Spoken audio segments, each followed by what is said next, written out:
فطرت کی ماں کی خواہش تھی کہ وہ پڑھ لکھ کر اوورسیئر بننے کا خیال بہت پرانا تھا۔ ریشما 2-3 مرتبہ فطرت کے باپ کرم دین کے پاس اوکاڑا، دیپال پور اور سرگودا جا چکی تھی۔ اس نے کرم دین کے زبانی کئی بار اس قسم کے جملے سنے تھے کہ اوورسیئر صاحب کا یہ حکم یہ ہے کہ فلاں کام فوراً کیا جائے، اوورسیئر صاحب نے بلایا ہے، اوورسیئر کا پیغام آیا ہے۔ تب سے ریشما کے دل میں یہ خواہش پرورش پا رہی تھی کہ وہ اپنے بیٹے کو اوورسیئر بنائے۔ 1-2 مرتبہ اس نے کرم دین مرحوم کے زبانی SDO صاحب کا ذکر سنا تھا، لیکن صرف 1-2 مرتبہ ریشما کا خیال تھا کہ جس افسر کا ذکر کم ہوتا ہے وہ چھوٹا افسر ہوتا ہے، اور جس افسر کا ذکر زیادہ ہو وہ بڑا ہوتا ہے۔ وہ اپنے فطرت کو بڑا افسر دیکھنا چاہتی تھی، یعنی اوورسیئر۔ یہی وجہ تھی کہ وہ جب 9ویں جماعت میں پہنچا تو اس نے ماسٹر جی کے مشورے سے سائنس اور ڈرائنگ کے مضامین اختیار کیے۔ حالانکہ اردو اور فارسی نسبتاً آسان سمجھے جاتے تھے اور ان میں نمبر بھی اچھے خاصے آ جاتے تھے، خوش قسمتی سے فطرت کو بہت اچھے ڈرائنگ ٹیچر مل گئے۔ فطرت در حقیقت استادوں کے معاملے میں ہمیشہ خوش قسمت رہا۔ انہوں نے اس کا اردو خط دیکھا تو بہت خوش ہوئے۔ فطرت نے بتایا کہ یہ پرائمری سیکشن کے منشی دین محمد کی دین ہے، جنہوں نے مجھے تختی لکھنا سکھایا۔ ڈرائنگ ماسٹر ذوالفقار نے کہا، اس سے پتہ چلتا ہے کہ تمہارے ہاتھ میں صفائی ہے، تم اچھی ڈرائنگ کر سکو گے۔ ہائی کلاسز میں اگرچہ انگلش ٹیچر وقار صاحب، ریاضی کے استاد بدر صاحب اور دوسرے سارے اساتذہ فطرت کو اس کی ذہانت اور شرافت کی وجہ سے بہت پسند کرتے تھے، لیکن اس پر سب سے زیادہ محنت ڈرائنگ ماسٹر ذوالفقار نے کی، جس نے اسے پینسل تراشنے اور اس کی صحیح نوک بنانے سے لے کر لکیریں کھینچنے اور دائرے بنانے تک کا ہر کام سکھایا۔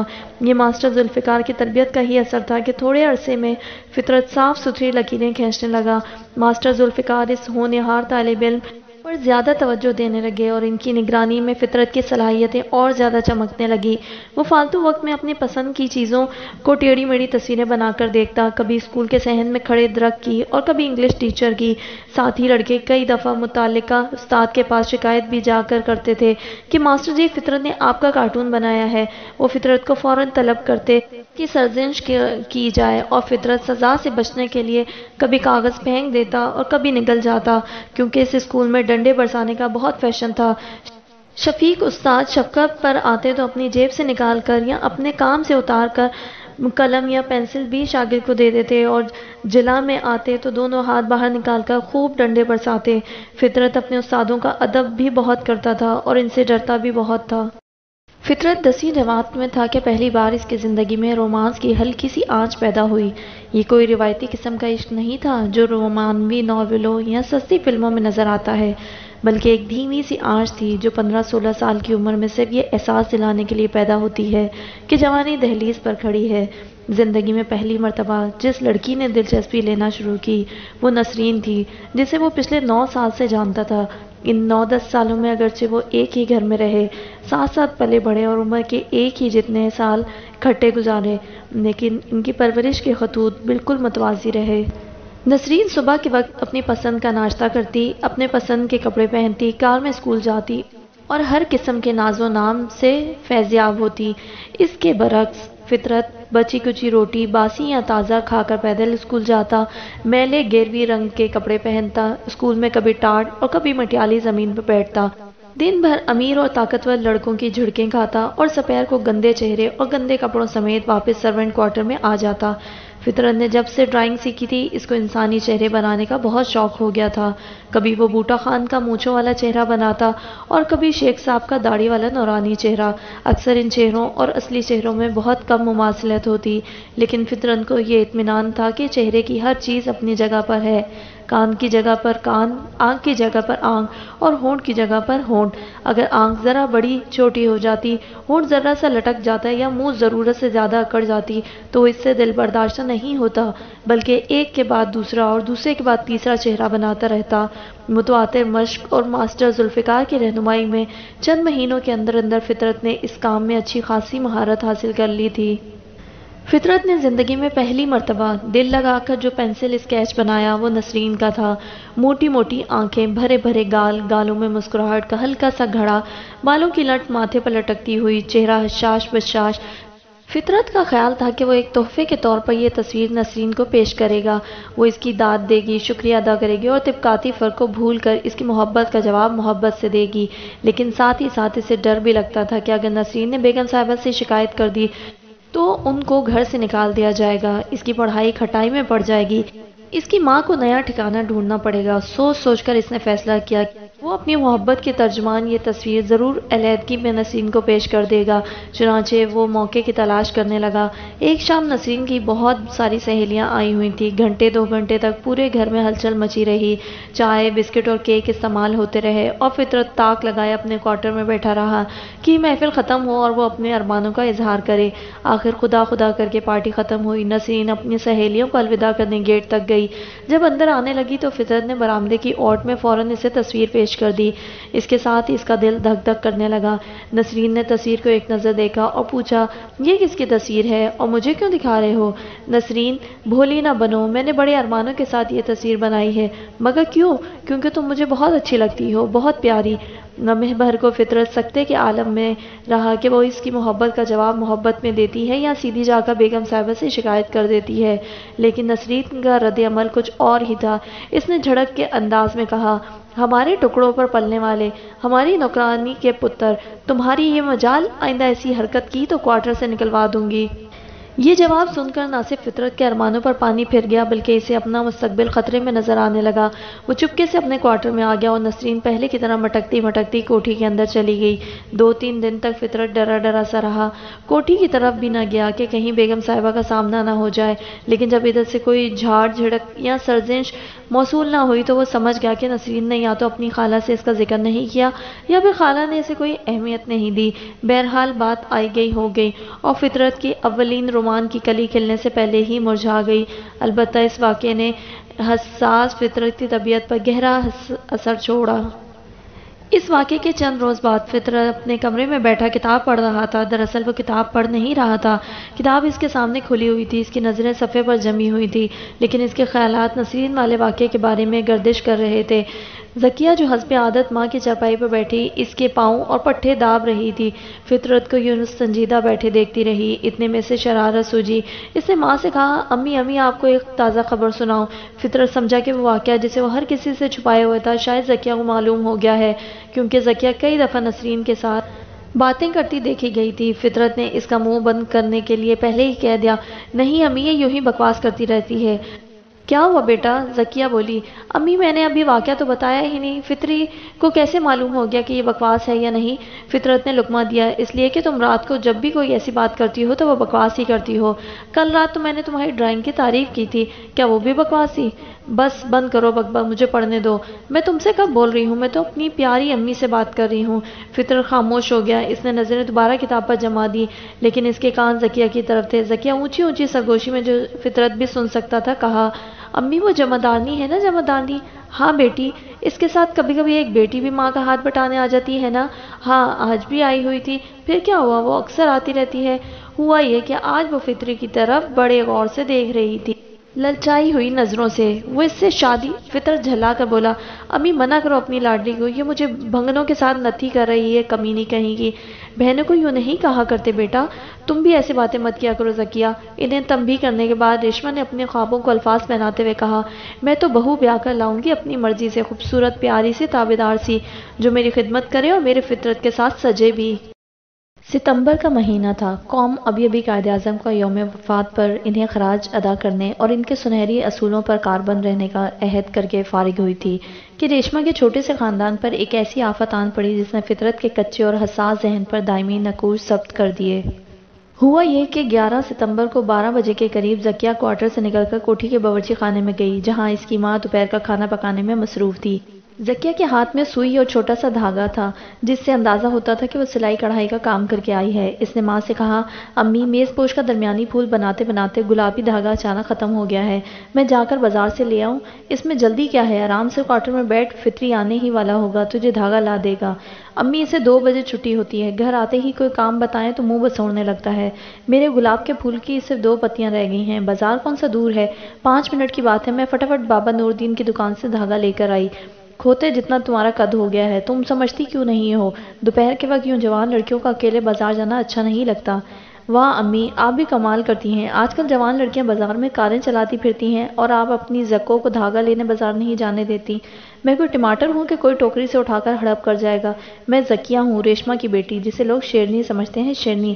چل چل باتیں نہ بگا، جلدی سے دھاگا لے کر آ اور دوپہر کے کھانے کے لیے برتن لگا۔ ابھی آئی امی کہہ کر ذکیہ باہر نکل گئی۔ امین پورا بازار اپنی پوری آب و تاب پر تھا۔ بازار کے دونوں طرف دکانیں کھلی تھیں، گاہکوں کی بھیڑ تھی، بازار سے سائیکل، ٹانگے اور رکشے گزر رہے تھے، ایک آدھ کار بھی نظر آ رہی تھی۔ ایک اسکوٹر والا ایک پاؤں زمین پر اٹکاتے روڑا ہٹانے کے لیے بار بار ہارن بجاتا رہا، لیکن اس کے پتلے ہارن کا کوئی اثر نہیں ہو رہا تھا۔ بالآخر روڑے والا اپنی مرضی سے وہاں سے ہٹا اور ٹریفک بحال ہو گئی۔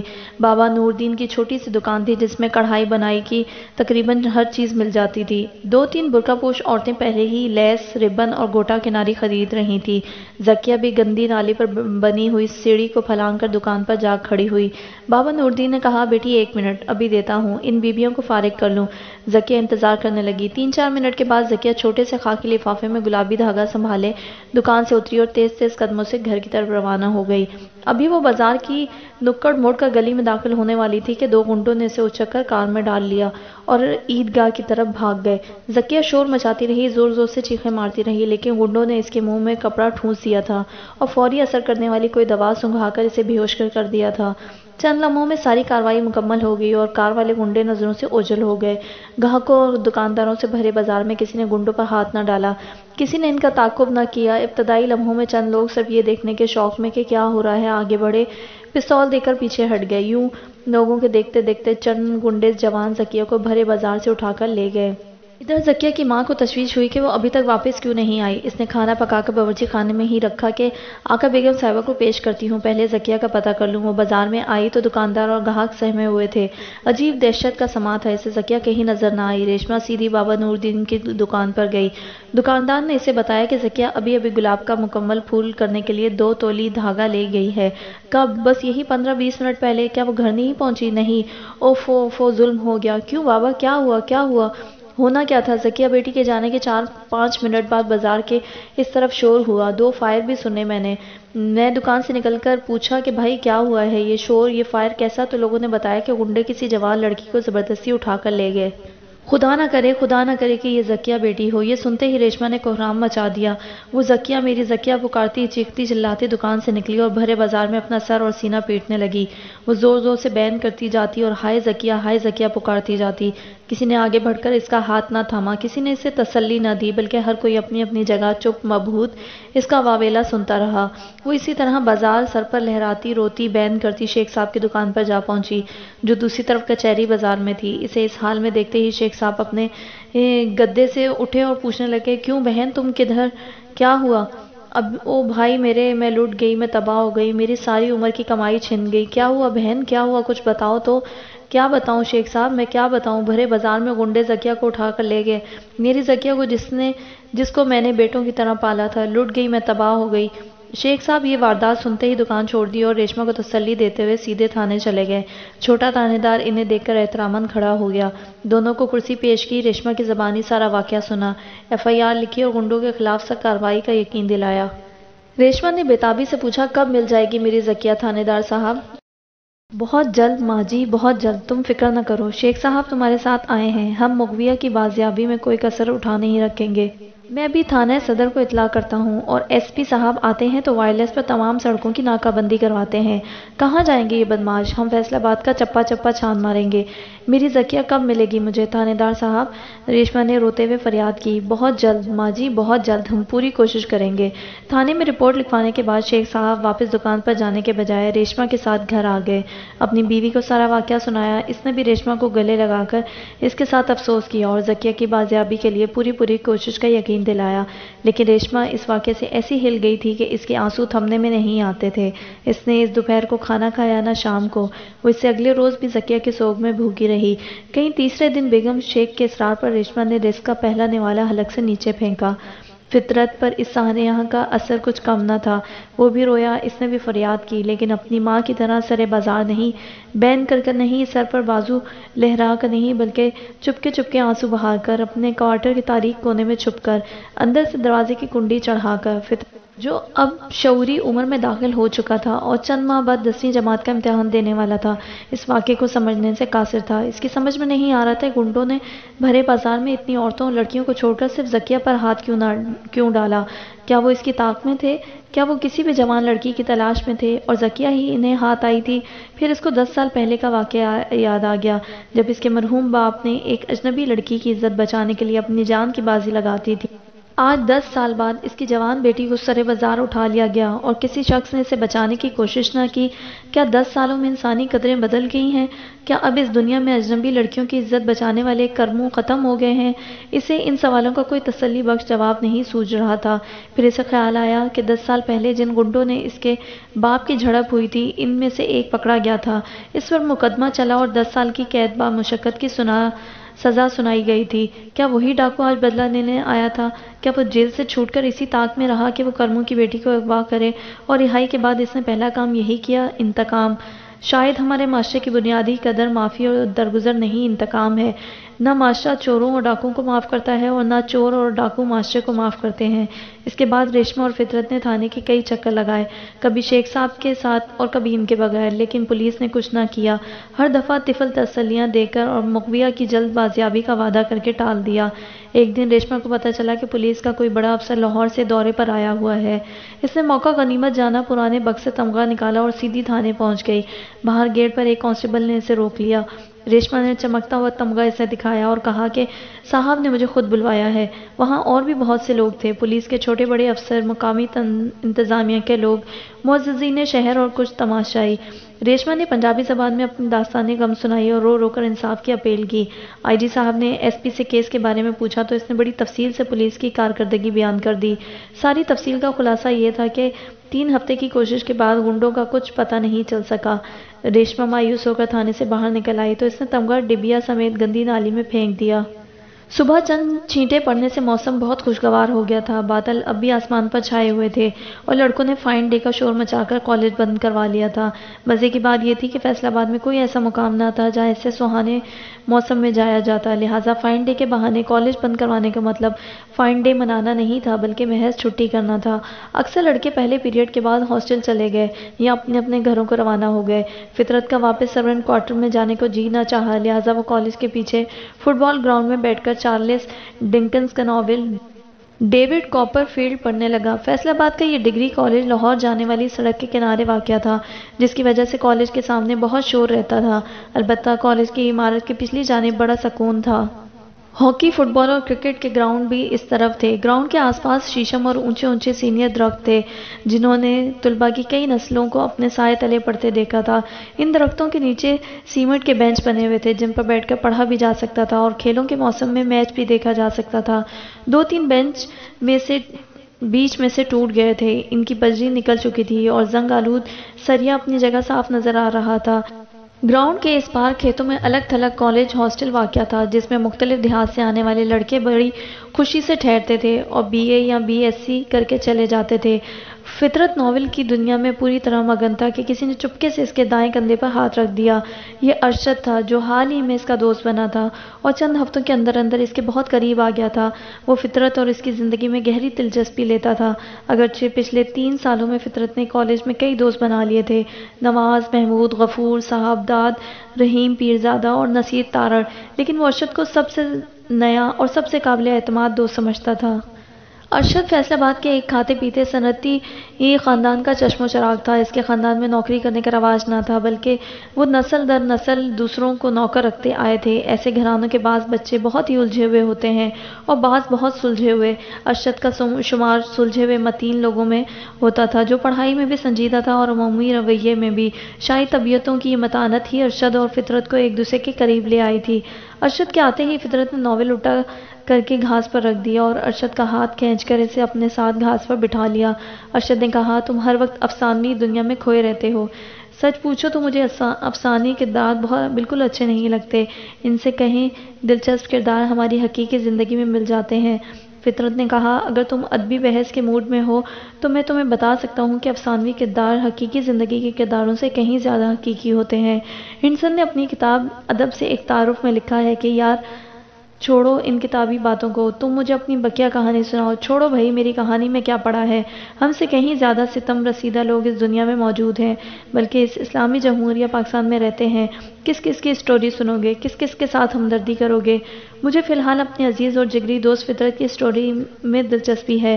ہاں تو پچھلی مرتبہ تم نے اپنے بچپن کی کہانی قصوں میں سنانے کے بعد یہ افسوسناک خبر سنائی تھی کہ زکیہ کو کنڈے اٹھا کر لے گئے بھرے بازار سے۔ پھر کیا ہوا؟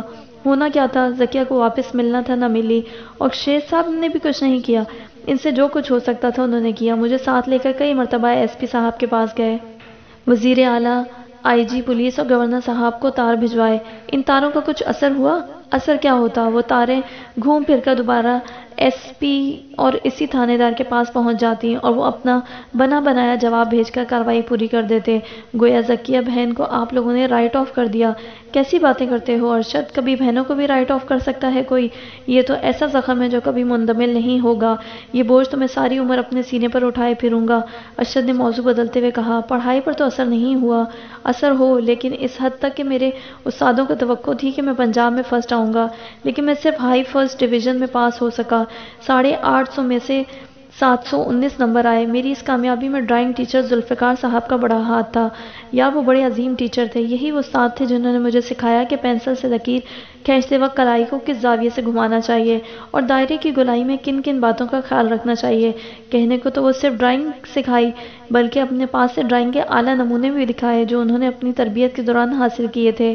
ان کا خیال تھا، اور میں سمجھتا ہوں درست خیال تھا، کہ انسان اگر لکیر، قوس اور دائرے کو سمجھ لے تو وہ ڈرائنگ میں کبھی مار نہیں کھا سکتا۔ اچھا، تو 719 مارکس لے کر تم نے کیا کیا؟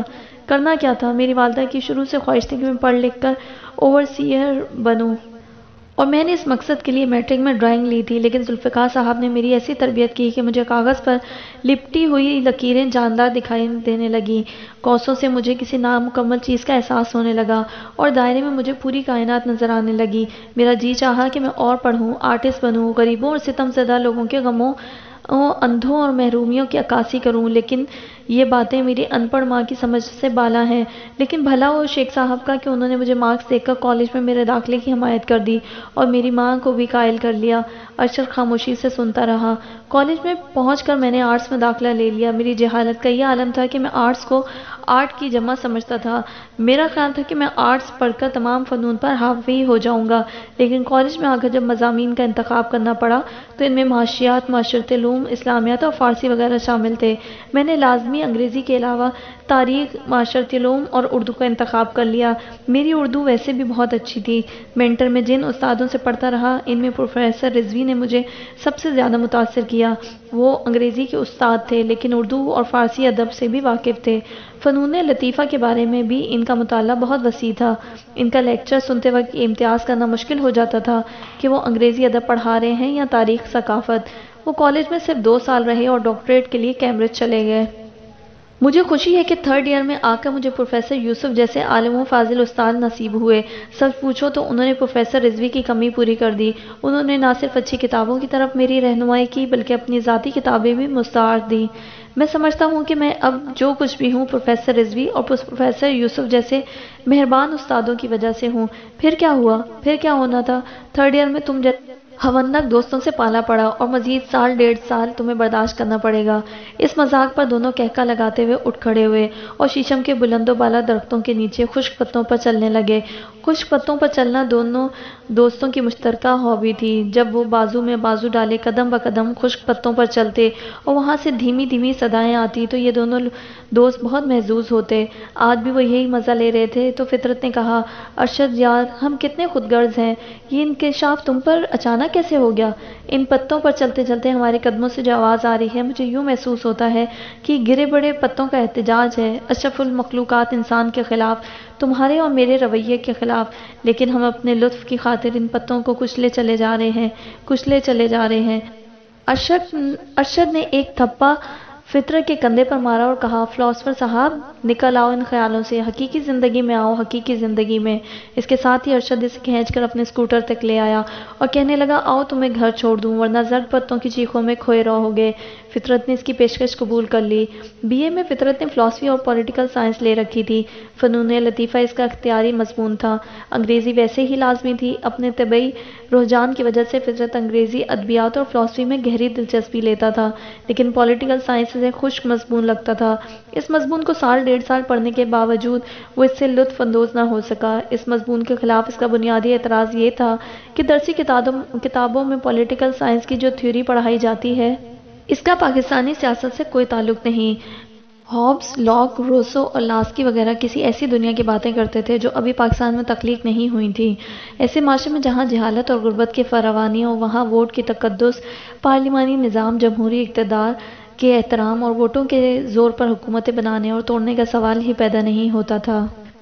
فطرت نے مغربی مفکروں سے بددل ہو کر بعض پاکستانی مصنفین کی کتابیں اٹھائیں، انہیں غور سے پڑھا، لیکن ان کے مطالعے سے بھی یہی انکشاف ہوا کہ انہوں نے مغربی مفکروں کی سوچ کو اپنے الفاظ میں ڈھالنے کی کوشش کی ہے اور بس۔ ان میں سے کسی نے بھی مقامی حالات کے مطابق پاکستان کی سیاست پر غور و فکر نہیں کیا اور کوئی ایسی کتاب نہیں لکھی جو فطرت کی نظر میں جچتی ہے۔ چنانچہ وہ پولیٹیکل سائنس کی کلاس میں بیٹھ کر یا تو انگریزی ناول پڑھتا رہتا یا پینسل سے اسکیچ بناتا رہتا۔ ایک دن پولیٹیکل سائنس کی کلاس میں پروفیسر الوی 4 مشہور دساتیر فرانس، برطانیہ اور امریکہ اور سوئٹزرلینڈ پر لیکچر دے رہے تھے اور فطرت گمسم بیٹھا یہ سوچ رہا تھا کہ ہمارا دستور کب بنے گا۔ الوی صاحب نے چاروں دستوروں کے اچھے نکات بیان کیے، ان کا تقابلی مطالعہ کیا اور لڑکوں کو تلقین کی کہ وہ اس موضوع پر خوب تیاری کر لیں۔ فائنل امتحان میں کم از کم 20 نمبر کا ایک سوال اس پر ضرور آئے گا۔ فطرت کا ذہن کہیں اور پھر رہا تھا۔ اس نے کاپی پینسل نکالی اور اسٹیج پر لیکچر دیتے الوی صاحب کو ماڈل سمجھ کر ان کا اسکیچ بنانے لگا۔ الوی صاحب کافی دیر تک دیکھتے رہے کہ فطرت کے ہاتھ میں پکڑی ہوئی پینسل بائیں سے دائیں جانب حرکت کرنے کے بجائے اوپر نیچے گردش کر رہی ہے، جیسے کوئی آؤٹ لائن میں شیڈنگ کر رہا ہو۔ وہ فوراً اسٹیج سے نیچے اترے اور فطرت کی چوری پکڑ لی۔ وہ اسے پرنسپل کے پاس لے گئے۔ ساری کلاس حیران رہ گئی اور فطرت کی کالج بدری کا انتظار کرنے لگی۔ پروفیسر الوی نے فطرت کو پرنسپل کے سامنے پیش کرتے ہوئے کہا، سر دیکھ لیجئے، اسے چہیتے شاگرد کے کرتوت۔ آپ پھر گلہ کرتے ہیں کہ پولیٹیکل سائنس کا رزلٹ اچھا نہیں آتا۔ کیوں، کیا کیا اس نے؟ اس کے ہاتھ کی کاپی دیکھ لیجئے، برخودات دستور کے بارے میں لیکچر کے دوران میرا اسکیچ بناتے رہے، یہ کیا خاک پاس ہوں گے؟ اچھا، آپ اسے میرے پاس چھوڑ جائیے، پرنسپل نے کہا۔ پروفیسر الوی فطرت کو پرنسپل کے حوالے کر کے خود غصے کی حالت میں واپس کلاس میں چلے گئے۔ بیٹھو، پرنسپل صاحب نے فطرت سے کہا۔ وہ اکڑوں کرسی کے کنارے پر ٹک گیا۔ آرام سے بیٹھو۔ فطرت نے تعمیل ارشاد کی۔ اس نے اپنا جسم تو کرسی پر ڈھیلا چھوڑ دیا لیکن اس کی روح ابھی تک ٹنگی ہوئی تھی۔ پرنسپل نے کہا، دیکھو فطرت، میں تمہارے حالات سے اچھی طرح واقف ہوں۔ تم یہاں 3.5 سال سے پڑھ رہے ہو۔ کالج میگزین کو سنوارنے اور یہاں کی ادبی سرگرمیوں کو پروان چڑھانے میں تم نے اہم خدمات انجام دی ہیں۔ میں تمہاری ذہانت، مطالعہ اور متانت کی قدر کرتا ہوں، لیکن یہ یاد رکھو کہ کورس کی کتابیں نہیں پڑھو، وہ کمزور مضمونوں پر اور زیادہ توجہ دو۔ ایک دفعہ تم نے بی اے کا مرحلہ طے کر لیا تو بے شک اپنی مرضی کے مطابق ایم اے انگریزی یا ایم اے فائن آرٹس میں داخلہ لے لینا، لیکن فی الحال پڑھو میرے بیٹے، پڑھو، کورس کی کتابیں پڑھو، پولیٹیکل سائنس، فلاسفی اور انگریزی پر توجہ دو، تصویریں بعد میں بناتے رہنا۔ پرنسپل کی پند و نصیحت کا انداز اس قدر مشفقانہ تھا کہ فطرت پر اس گفتگو کا گہرا اثر ہوا۔ اس نے درسی کتابوں کی طرف توجہ دینا شروع کر دی۔ ارشد کا گھر ان گھرانوں میں سے تھا جہاں دولت کی فراوانی اخلاقی اقدار کو پگھلا دیتی ہے۔ پشت ہاں پشت سے چلی آنے والی خوشحالی نے ارشد کے گھر والوں کا رہن سہن خاصا بدل دیا تھا۔ اگرچہ ان دنوں فیصل آباد پسماندہ اضلاع میں شمار ہوتا تھا، لیکن ارشد کے گھر جا کر انسان یہ بھول جاتا تھا کہ وہ فیصل آباد میں ہے یا لاہور میں۔ ان کے گھر میں زنانہ اور مردانہ حصوں کی کوئی تخصیص نہیں تھی۔ بہت بڑا ڈرائنگ روم تھا جس میں بہت پرانا مگر خوبصورت قالین بچھا ہوا تھا، بلکہ ایک قالین کے بجائے 2 بڑے بڑے قالین پہلو و پہلو یوں بچھائے گئے تھے کہ سارا فرش چھپ گیا تھا۔ صوفوں اور کرسیوں کی ترتیب کچھ اس طرح تھی کہ 3 4 آدمی ایک ہی کمرے میں علیحدہ علیحدہ محفل جما سکتے تھے۔ لڑکیوں اور لڑکوں کے دوست آزادانہ گھر میں آتے جاتے تھے، میوزک سنتے تھے، پکنک کے پروگرام بناتے تھے، کافی پیتے تھے اور پہروں گپ شپ لگاتے رہتے تھے۔ اگر ارشد کا دوست نہ ہوتا تو فطرت کبھی بھی اس گھر تک رسائی حاصل نہ کر پاتا۔ ارشد اسے نہ صرف کئی مرتبہ اپنے گھر لے گیا بلکہ اس نے اپنے ماں باپ اور بہنوں سے اس کا تعارف بھی کروا دیا۔ ارشد 2 بہنوں کا اکلوتا بھائی تھا اور گھر والے اس کی اور اس کے دوستوں کی بڑی قدر کرتے تھے۔ اس کی 2 بہنیں عمر میں اس سے بڑی تھیں اور دونوں کنواری تھیں۔ زہرا ارشد سے 1 سال بڑی تھی لیکن پتہ نہیں کیوں ذرا مرجھائی مرجھائی سی لگتی تھی۔ فرح ارشد سے 4 سال بڑی ہونے کے باوجود بڑی تر و تازہ لگتی تھی۔ اس کا قد لمبا اور گردن سراہی دار تھی۔ وہ سر کے بال کٹوانے کی وجہ سے اور بھی خوبصورت اور لمبی لگتی تھی۔ اس کی آنکھیں موٹی اور نکیش تیکھے تھے۔ اس کا رنگ بہت گورا نہیں تھا لیکن اسے کسی طرح سانولا بھی نہیں کہا جا سکتا تھا، بس ہلکا سا نمکین جوانی کی گداس میں یہ نمکین رنگ بھی ملاحت میں بدل گیا تھا۔ موٹی موٹی آنکھوں میں مسکراہٹ ہر وقت کھیلتی رہتی جیسے انہیں مسکرانے کے سوا کوئی کام ہی نہیں۔ باتیں کرتے وقت اس کی لمبی گردن میں ہلکی سی لچک محسوس ہوتی جیسے کچی شاخ لہرا رہی ہو۔ یہ لچک چہرے پر کھیلتی مسکراہٹ کے ساتھ مل کر عجیب دل موہ لینے والا انداز اختیار کر لیتی تھی۔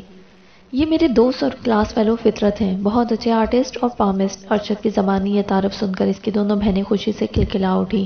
امیر گھرانوں کو خوش طبعی کے لیے آرٹسٹ اور پامسٹ ہمیشہ درکار ہوتے ہیں تاکہ وہ تصویروں میں ان کے چہروں کو اور حسین بنا سکیں اور ان کی قسمت کا حال ان کے خوابوں کے مطابق بتا سکیں۔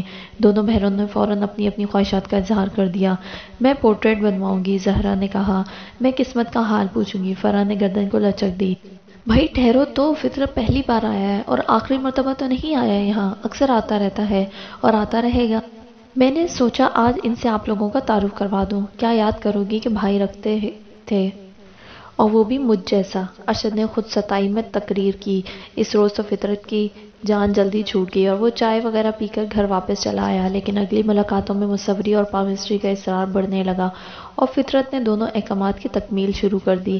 زہرا کو ایک پینسل اسکیچ بنا دیا جو اس نے اپنے کمرے میں لٹکا دیا اور فرح کو حسین مستقبل کے خواب دکھانے شروع کیے جن کی اسے تمنا تھی۔ 2-4 ملاقاتوں کے بعد فطرت کو یوں لگنے لگا کہ اس کے دل کا کوئی ٹکڑا ارشد کے گھر میں کہیں اٹک گیا ہے۔ وہ محسوس کرنے لگا کہ فرح کے گداز جسم اور جوان حسن کا جادو اس پر چل چکا ہے، لیکن اس نے اس جذبے کو سختی سے دبا دیا کیونکہ ارشد اس کا بہترین دوست تھا اور وہ اس کی بہن کے متعلق دل میں کسی قسم کا کوئی برا خیال لانا نہیں چاہتا تھا۔ حالانکہ جس ماحول میں ارشد اور اس کے گھر والے رہتے تھے اس میں اس قسم کی احتیاطیں غیر ضروری اور دقیانوسی سمجھی جاتی تھی۔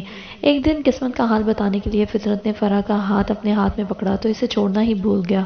اگرچہ فطرت کے ہاتھ میں فرح کی دائیں ہاتھ کی انگلیوں کے صرف پور ہی تھے، لیکن اسے یوں محسوس ہو رہا تھا کہ ساری کائنات اس کے ہاتھوں میں آ گئی ہے۔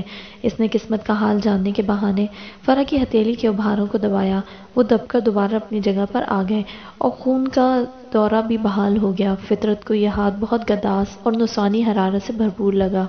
اس کا جی چاہا کہ وہ فرح کے پورے ہاتھ کو اپنے بھرپور ہاتھ میں لے کر خوب بھینچے، اسے خوب مسلے اور اس کا سارا گداس نچوڑ لے، لیکن زہرا نے یہ کہہ کر فطرت کے خیالوں کا تانا بانا توڑ دیا کہ فطرت بھائی میری ایک سہیلی کا بھی پورٹریٹ بنا دیں گے نا؟ فطرت نے سوچے سمجھے بغیر ہاں کر دی، حالانکہ وہ زہرا اور اس کی سہیلی کے بجائے فرح اور اس کے گداز ہاتھ میں کھویا ہوا تھا۔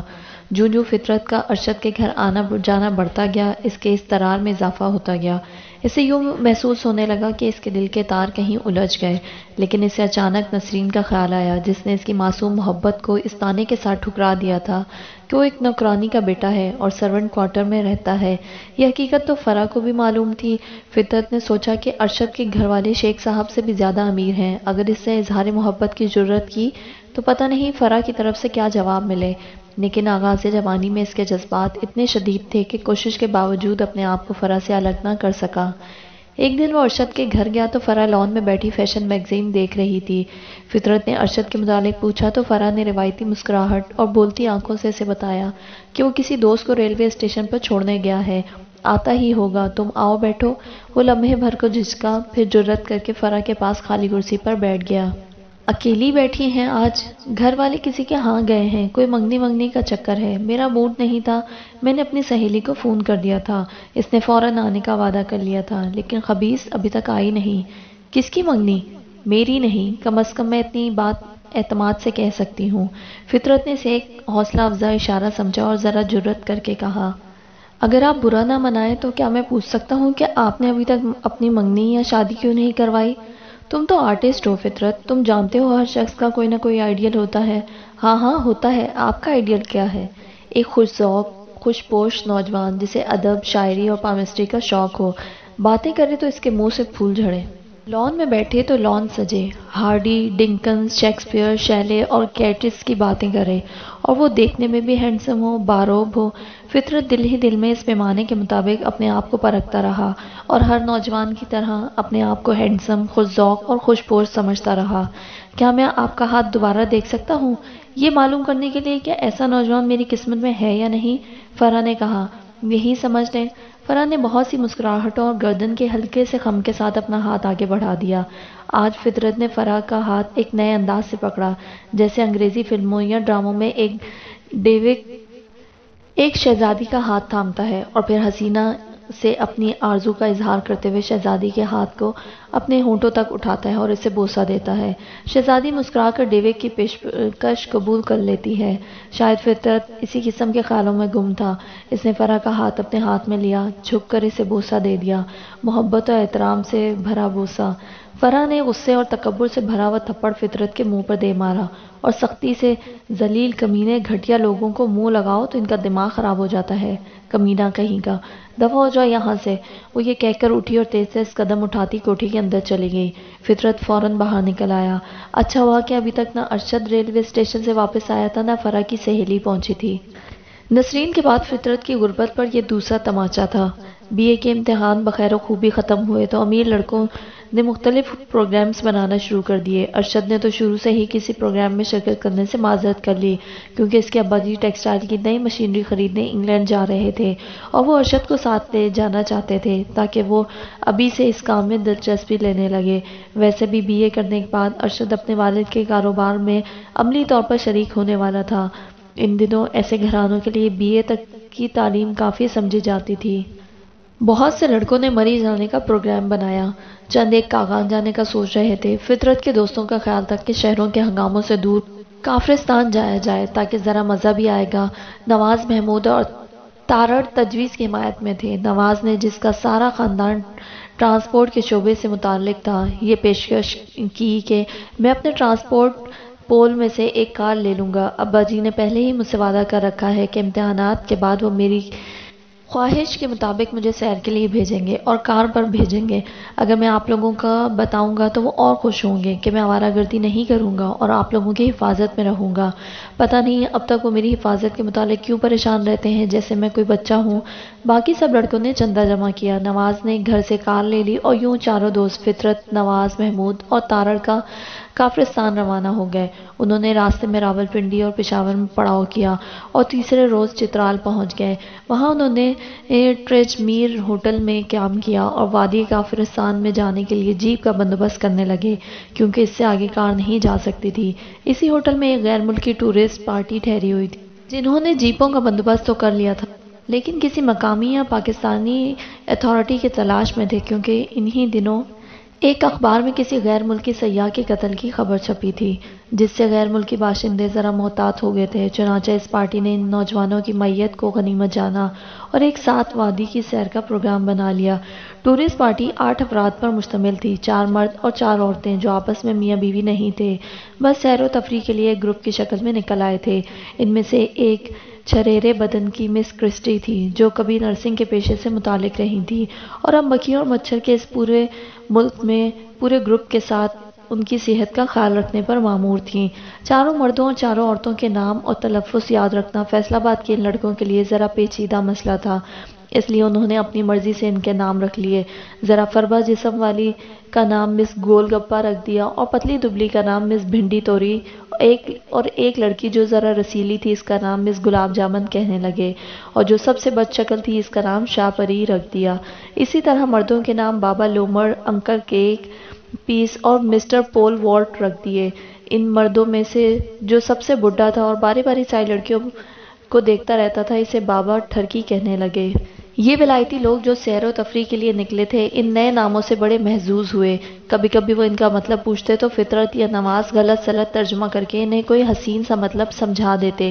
مثلاً مس گول گپا نے اپنے نام کا مطلب پوچھا تو نواز نے کہا کہ ہماری زبان میں اس کا مطلب ہے بیوٹی کوئن۔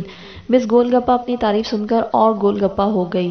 وادی کافرستان 3 حصوں پر مشتمل تھی اور مختلف حصوں کے درمیان ایک ایک پہاڑی حد فاصل کا کام دیتی تھی، لہٰذا ایک وادی کی سیر کے بعد دوسری وادی میں جانے کے لیے پھر وادی کافرستان کے آغاز پر آنا پڑتا تھا۔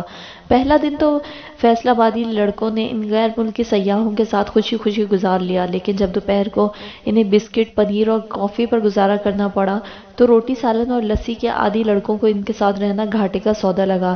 تارڑ، جو ایک ہی دن میں مس بھنڈی توری سے تھوڑا تھوڑا الجھ گیا تھا، گروپ کی علیحدگی کی مخالفت کرنے لگا، لیکن دوسرے 2-3 دوستوں نے اسے زبردستی اپنی طرف کھینچ لیا۔ چنانچہ جب غیر ملکی سیاحوں نے دریا کے کنارے ہموار جگہ پر اپنے نارنجی خیمے لگانے شروع کیے تو یہ چاروں دوست ایک ریسٹ ہاؤس میں چلے گئے۔ ریسٹ ہاؤس میں صرف 2-4 چارپائیاں تھیں، لہٰذا چاروں نے بغیر چارپائی کے برآمدے میں سونے کا فیصلہ کیا۔ صبح اٹھے تو انہیں کافرستان کی مشہور زمانہ کافر لڑکیوں کی تلاش ہوئی، جو جلد ہی کامیاب ہو گئی۔ وہ ریسٹ ہاؤس سے برساتی نالے کے ساتھ ساتھ جا رہے تھے کہ کیلاش لڑکیوں کا ایک غول نظر آیا۔ وہ ریوڑ چرا رہی تھیں، ان کے ساتھ کوئی مرد نہیں تھا۔ نواز نے ادھر ادھر نظر دوڑائی تو کھیتوں میں کام کرتے کیلاشی مرد بھی نظر آ گئے، جس سے نواز کے ارادوں پر کچھ اوس پڑنے لگی، لیکن وہ جرأت کر کے لڑکیوں کے پاس چلا گیا اور ان سے بلا جھجک باتیں کرنے لگا۔ وہ باتیں کرتا جاتا تھا اور لڑکیاں اس کی بات سمجھے بغیر جواباً صرف مسکراتی جاتی تھیں۔ ذرا فاصلے پر فطرت، محمود اور تارڑ نواز کی فتوحات کا جائزہ لے رہے تھے۔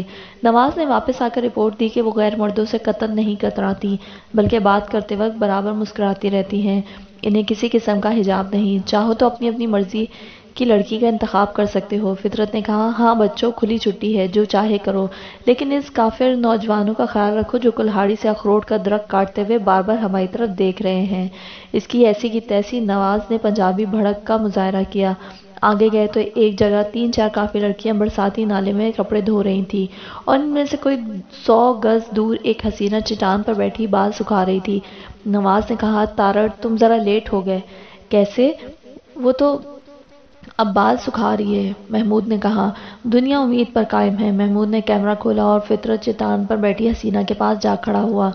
وہ نہا دھو کر دوسری کافی لڑکیوں سے کافی بہتر لگ رہی تھی۔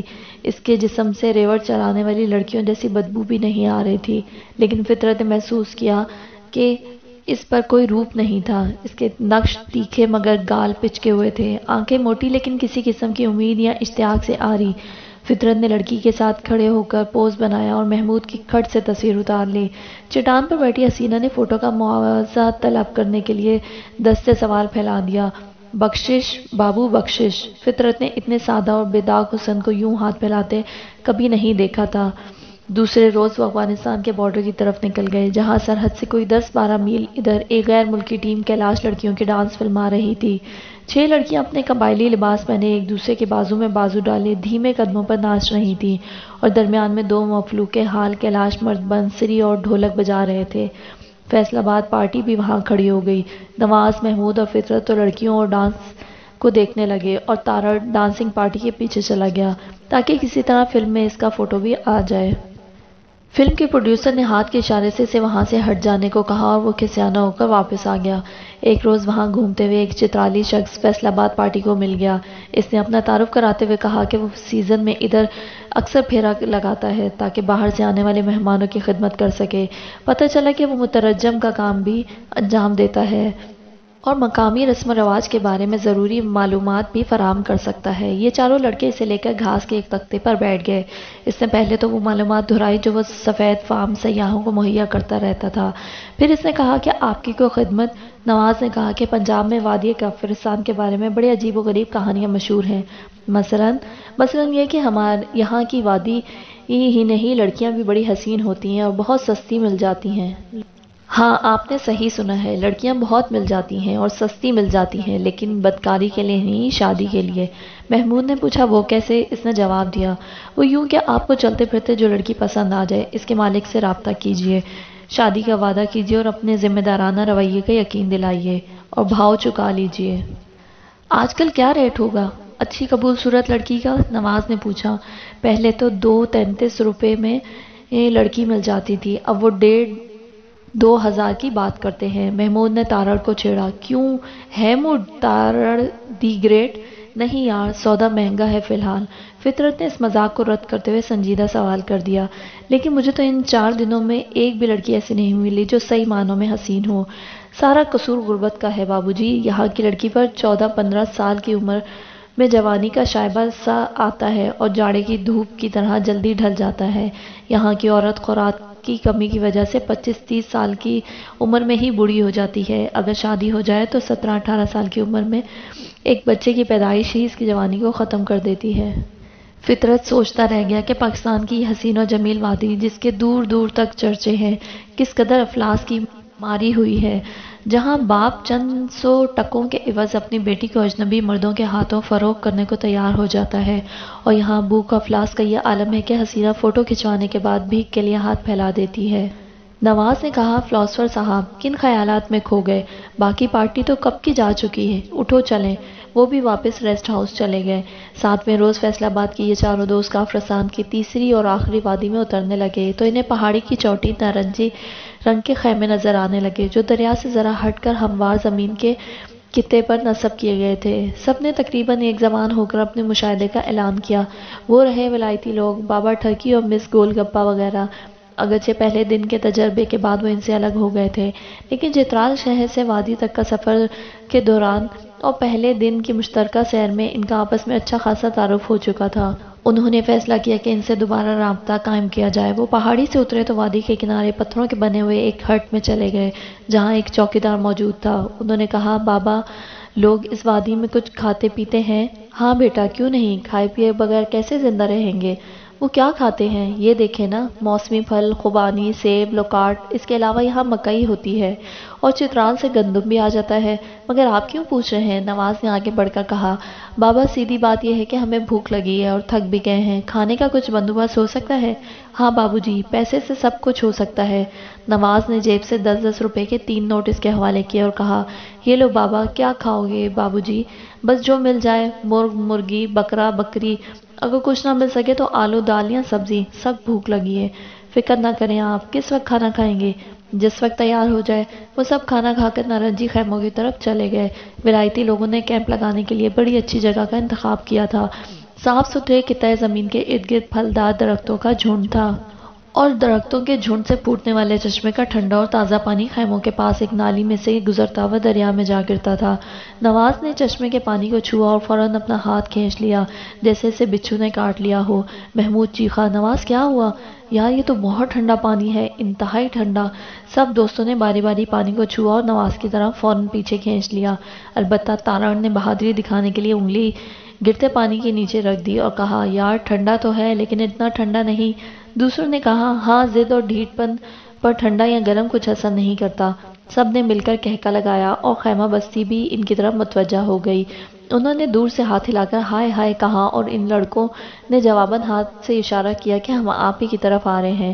نیچے اترتے ہوئے جب وہ خیموں کے قریب پھلدار درختوں کے پاس پہنچے تو فطرت نے ٹہنی سے لٹکتا ہوا ایک سیب توڑا، اسے رومال سے پونچھا اور اپنے تیز دانت نرم نرم رسیلے سیب میں پیوست کر دیے۔ اتنے میں خیمے سے زوردار زنانہ آواز آئی، فطرت، ڈونٹ ایٹ اٹ۔ فطرت نے جبلی طور پر اپنے دھسے ہوئے دانت رسیلے سیب سے فوراً باہر کھینچ لیے اور خیمے کی طرف دیکھا جہاں مس کرسٹی کھڑی مسکرا رہی تھی۔ وہ سب نیچے اتر گئے اور کافرستان کی اس حسین وادی میں فیصل آباد ولایت سے مل گیا۔ ہر ایک نے ایک ایک ہلکا پھلکا اسٹول لے لیا اور اس پر بیٹھ گئے۔ فطرت اور مس کرسٹی، جسے وہ مس بھنڈی توری کہتے تھے، ایک صاف ستھری چٹان پر پاؤں لٹکا کر بیٹھ گئے کیونکہ اسٹول کم تھے اور لوگ زیادہ۔ وہ سب آپس میں گپ شپ لگانے لگے۔ نواز مسلسل گول گپا سے نتی ہو گیا۔ تارڑ مس شاہ پری کی باتوں میں دلچسپی لینے لگا اور محمود بابا ٹھرکی سے مذاق کرنے لگا۔ فطرت اور کرسٹی اپنی باتوں میں مصروف ہو گئے۔ فطرت نے بیٹھتے ہی پوچھا، تم نے مجھے بہت ہی رسیلے سیب سے محروم کر دیا، کیوں؟ یوں سیب کھانا حفظان صحت کے اصولوں کے خلاف ہے، لیکن میں نے تو آپ کے سامنے سے درخت سے توڑا تھا، تر و تازہ۔ ہاں، تر و تازہ سیب میں بھی جراثیم ہو سکتے ہیں، انہیں دھوئے بغیر نہیں کھانا چاہیے۔ لائیے میں آپ کی پیوری ٹیب ملے ہوئے پانی سے دھو دوں، پھر آپ بے شک کھائیے جتنے جی چاہیں۔ فطرت اس احتیاط پر مسکرایا بھی اور خوش بھی ہوا کہ چلو کسی نے تو اس کی صحت کا خیال کیا۔ وہ خالص مشرقی نوجوان تھا۔ اس نے اس توجہ کو عشق کی ابتدا سمجھتے ہوئے کہا، لیکن مس کرسٹی، آپ تو اپنی ٹیم کی صحت کا خیال رکھنے آئی ہیں، آپ کو میری صحت یا حفاظت کا خیال کیسے آ گیا؟ کرسٹی نے بالکل غیر جذباتی انداز میں جواب دیا، لیکن انسانی صحت تو بہت قیمتی ہوتی ہے، خواہ کسی کی بھی ہو۔ Thank you miss Christy. اس کے بعد وہ تھوڑی دیر وہیں چٹان پر بیٹھے باتیں کرتے رہے اور دوسرے ساتھی اپنی اپنی دلچسپی میں مگن رہے۔ اتنے میں کرسٹی اور فطرت اٹھ کھڑے ہوئے اور ایک دوسرے کے ہاتھ میں ہاتھ ڈالے وادی کی طرف چل دیے۔ کرسٹی نے اپنے ساتھیوں سے کہا، "وی ول بی بیک سون۔" سب نے جواباً بائے بائے کہہ کر انہیں رخصت کر دیا، لیکن فیصلہ بادی دوست برداشت نہ کر سکے۔ تارڑ نے جل کر کہا، "شرم کرو فطرت، میم بھی پھنسائی تو بھنڈی توڑی۔ شرم کرو یار، شرم کرو، فیصلہ باد کا نام بدنام کر دیا، آرٹسٹ بنے پھرتے ہو، ذوق دیکھو اس کا۔" محمود نے کہا، "جلو مت تارڑ، عیش کرنے دو اسے، پہلی دفعہ اپنے معاشرتی گھٹن سے وہ آزاد ہوا ہے، جانے دو، پھرنے دو اسے، رسی لمبی کر دو اس کی۔" محمود اور تارڑ کی یہ بحث جاری رہی اور فطرت اور کرسٹی درختوں کے جھنڈ کے پیچھے اوجھل ہو گئے۔ نواز نے جھک کر درختوں کے تنوں کے درمیانی فے میں عقابی نگاہوں سے فطرت اور کرسٹی کا خاصی دور تک تعقب کیا۔ گھٹنوں سے نیچے نیچے فطرت کے پتلون اور کرسٹی کا اسکرٹ دکھائی دیتا رہا۔ تھوڑی دیر بعد یہ حصے بھی آنکھوں سے اوجھل ہو گئے۔